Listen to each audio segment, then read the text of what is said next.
So if you say there's too much federal employees, well, tell me what you mean by too much. Are they protecting us against banks, or are they helping the big banks? Are they helping the military-industrial complex? Are they doing nothing at all? If you show me the waste, I'm very happy to cut it. But if you say, let's just pick a random number, 10%, 20%, 40% of the federal workforce and just cut it all, well, that doesn't make any sense. That you're telling me that you're doing a hatchet job. You're not going in there and actually doing what the American people vote. All right, folks, buckle up because we've got a fiery debate to break down today. SHREDS went head-to-head with a right-wing host on News Nation, and let's just say it was a rough night for the conservative argument. The topic? Federal job cuts, Elon Musk's reckless slash-and-burn tactics, and the broader battle over government spending. Guy on Tank didn't just push back. He dismantled the notion that gutting federal agencies somehow benefits the American people. We're talking about real consequences here. Millions of jobs, critical services, and the very foundation of our economy at stake. So let's dive in, because this one is a must-watch. Cenk Uygur joins us, founder and host of The Young Turks. Good to see you.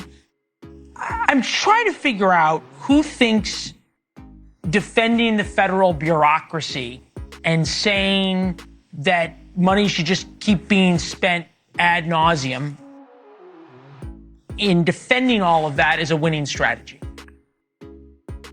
Yeah, I don't think anyone does, because literally no one is saying that outside of you. So if you want to talk about bureaucracy, the question is, how much regulation should we have? Well, that depends on the job at hand. There's no such thing as too much or too little regulation unless you know what we're regulating. In the case of the Consumer Financial Protection Bureau, they're regulating the big banks, and the big banks that have literally robbed their own customers. They've gotten $21 billion back for Americans, average middle-class Americans, who the banks were robbing, like Wells Fargo, who was ripping off their own consumers. So this is one of the places where you do not want to get rid of regulation. This is defunding the police on Wall Street. It's a terrible idea. Okay, so that's Consumer Financial Protection Board. I'm guessing you have no problem with USAID and all the money that's being spent there. And I get it. There is a constituency for spending all this money and for all this regulation and for keeping all these federal employees on the payroll. Other than the far left, progressives, and federal employees, who is that constituency? No, again, Leland, it depends on what you're talking about. So USAID has some programs that I don't love. And if you put that out there and go, hey, wait a minute, what is this program? Is this a CIA program? What's the actual point of this? That's terrific. Then let's look at it. Let's see if we want to cut it, etc. When you just cut the entire agency, hold on. There's some wonderful programs in there. There's money that goes to churches that help the poor, the needy, the sick, all across the world. There's a program that helps stop HIV in Africa that was actually started by George W. Bush. So this idea of just throwing out an entire agency is infantile. That's not how a rational populist would go about pruning the things that aren't working in the government. You say a rational populist. I think that requires more examination. What do you mean? Yeah, so I believe in populism. And yes, right-wing populists and left-wing populists actually do agree on a lot of things. There's also things that we don't agree on. But things we do agree on are, for example, anti-war. And so both sides are anti-war on the populist side, anti-corruption. And there's many others, including negotiating drug prices for Medicare. And at TYT.com, we have a whole plank where the whole country pretty much agrees to these. One of the central points of contention in this debate is the role of government regulation in protecting the American people. Senator Uygur makes a compelling argument that regulations shouldn't be arbitrarily slashed without considering their purpose. He specifically highlights the Consumer Financial Protection Bureau, CFPB, which has recovered $21 billion for Americans by holding banks accountable for fraudulent practices. This directly challenges the right-wing host's claim that all regulations are burdensome and unnecessary. The notion that only far-left progressives and federal employees support regulation is misleading. Most Americans agree that basic protections against corporate abuse are necessary. Without them, financial institutions, polluting industries, and corporate monopolies would be free to exploit consumers unchecked. Instead of engaging in ideological attacks on regulation, the real debate should be about which regulations work and which don't, rather than a blanket push for deregulation that could leave ordinary citizens vulnerable. Another major issue raised in the discussion is Elon Musk and Donald Trump's push to slash federal jobs. While Republicans argue that these cuts would make government leaner and more efficient, Uygur counters that this is nothing more than a reckless hatchet job. Blindly cutting 10%, 20%, or even 40% of the federal workforce without evaluating their actual roles would mean gutting essential services that millions of Americans rely on. What conservatives fail to acknowledge is that federal jobs are a major driver of local economies. In many areas, the federal government is the top employer, and mass layoffs would devastate small businesses. When people lose their jobs, they stop spending, restaurants close, local businesses struggle, and entire communities decline.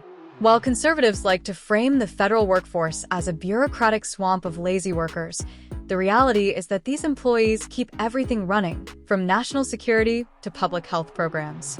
If the right wants to talk about cutting waste, they should at least be honest about the real-world consequences of mass job eliminations. I mean, hey, look, there's corruption somewhere. Great, point out the corruption. We're talking about with stuff you to get rid of it. We're talking about stuff that polls at 70, 80%. And frankly, when it comes to government spending and a lack of a government efficiency, that polls at 70 or 80% as well.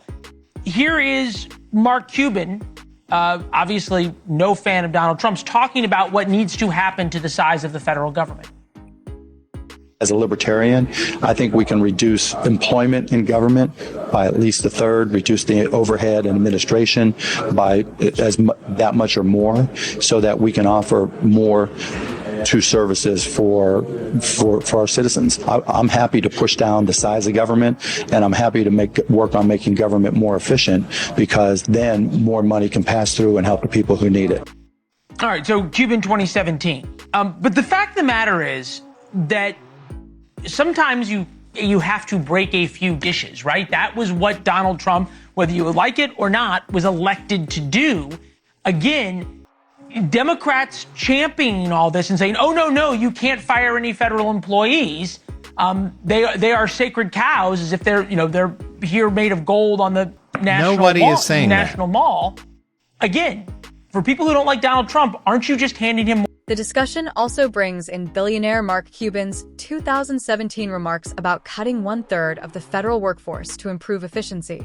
Uygur acknowledges that government waste exists and should be addressed, but he also exposes the real problem with Republican budget cuts. They don't redirect the savings into programs that benefit ordinary Americans. Instead of using government savings to fund universal health care, tuition-free college, or infrastructure improvements, conservatives push for more tax breaks for corporations and the wealthy. This is where the libertarian argument for smaller government falls apart. If the goal is to free up money for essential services, then spending reductions should be reallocated to public programs, not hoarded by the economic elite. Cuban's approach, while idealistic, assumes that government cuts will naturally lead to better services. In reality, Republicans use those cuts as an excuse to gut social programs even further, leaving working-class Americans with fewer resources and a weakened safety net. It depends. Everything depends. So if you say there's too much federal employees, well, tell me what you mean by too much. Are they protecting us against banks, or are they helping the big banks? Are they helping the military-industrial complex? Are they doing nothing at all? If you show me the waste, I'm very happy to cut it. But if you say, let's just pick a random number, 10%, 20%, 40% of the federal workforce and just cut it all, well, that doesn't make any sense. That you're telling me that you're doing a hatchet job. You're not going in there and actually doing what the American people voted. Perhaps the most chilling takeaway from Uyghur's argument is his warning that if the U.S. government continues down this path, it risks becoming hollowed out, much like Russia. He points to Russia's declining education system and crumbling infrastructure, which he attributes to Vladimir Putin siphoning public funds for himself and his inner circle. The parallels to the U.S. are hard to ignore. If the Republican strategy of slashing social programs while enriching billionaires continues, America could face a similar fate.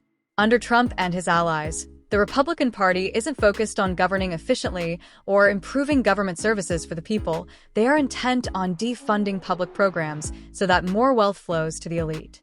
This is more than a policy debate. It's a question of whether America will remain a functioning democracy with a government that serves its citizens, or if it will be dismantled in the name of corporate greed. The stakes couldn't be higher. What do you think of today's discussion?